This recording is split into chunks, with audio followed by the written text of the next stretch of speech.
Level 989.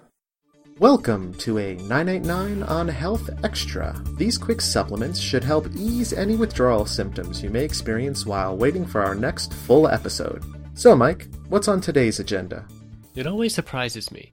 Many folks are under the impression that only in the last 50 years or so has humanity become crass, crude, and naughty. And before that, we were all prim, proper, and serious. But when you think about how hard, short, and brutal human lives were until pretty recently, it's obvious that humor would be a necessary part of life.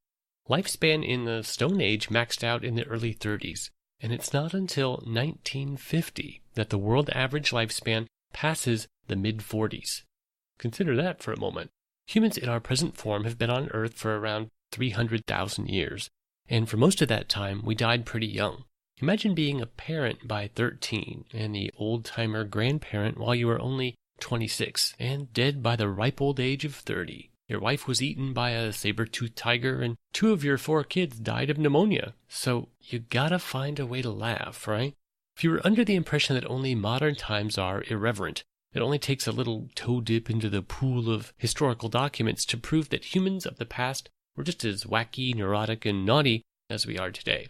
Our modern word for humor is from the medicine of the ancient Greeks, who believed that humours were bodily fluids responsible for health and emotion, and it was important that these fluids be properly balanced. Can you imagine laughter as a liquid? On some days, wouldn't it be nice to get a laughter infusion? Maybe in the form of a nice time-released patch I could wear on my arm. Just keep chuckling throughout the day.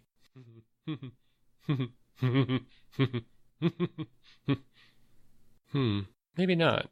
Humor in the workplace can help raise morale, especially when performing repetitive tasks that tend to be something of a grind. Humor can just help take a bit of the edge off of reality. And humor doesn't just impact your morale. It's been proven to lower your stress level and raises your tolerance to pain. And humor can even increase your creativity. The reversals, contrasts, and juxtapositions of humor play pretty logically into the intuitive leaps a person makes. Relating things that are typically unrelated is often at the core of humor, and can also help us think outside the box, and come up with real-world solutions we might have otherwise overlooked. Adding your personality into your work is an important way to keep it interesting. And for a historical character like Mozart, yes, that's Wolfgang Amadeus Mozart, 18th century composer, and an excellent example of someone who injected humor, especially crude humor, into his correspondence and his musical compositions. One blatant example of this most base tomfoolery is the musical piece Mozart wrote in 1782, known as Lick Me in the Arse, which, sadly, was probably never performed for the Emperor in Vienna, so far as I could discover in my research, but was probably just something of a joke song to play for friends at parties. As you do, I suppose. It turns out that there are tons of bizarre, quirky content in Mozart's letters and music. I'll include a few links if you're interested. You know, the 1780s seems so far away, but we have a surprising amount of specific information and documentation from that time, and it's an interesting read that can lead in a lot of deep directions.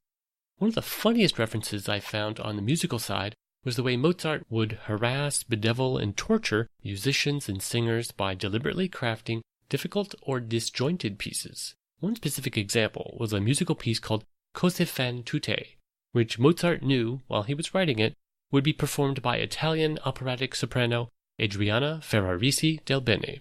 I'm going to quote from the article, which you can, of course, find in our show notes. Mozart disliked prima donna Adriana, for whom the role had been created. Knowing her idiosyncratic tendency to drop her chin on low notes and throw back her head on high ones, Mozart filled her showpiece aria, Come Scoglio, with constant leaps from low to high and high to low, in order to make Ferrarisi's head bob like a chicken on stage. It really sounds like more of a modern prank, doesn't it? It's good to keep a sense of humor about you, but actively harassing musicians and opera singers sounds like a good way to make a few enemies. Mozart's early death at age 35 is still something of a mystery, but poisoning is on the list of possible causes. Maybe his humours were not in balance. Moderation in all things is probably a health tip Mozart would have benefited from. That's all for now. You can find links to read more about today's topics at level989.com. Why not take a moment to rate or review us in iTunes, or give us a mention on social media? We can't help everyone if they don't know we exist. Don't rely on us as an alternative to medical advice from a professional healthcare provider. For the full disclaimer, please see our website. Thanks for listening, and now, go health yourself.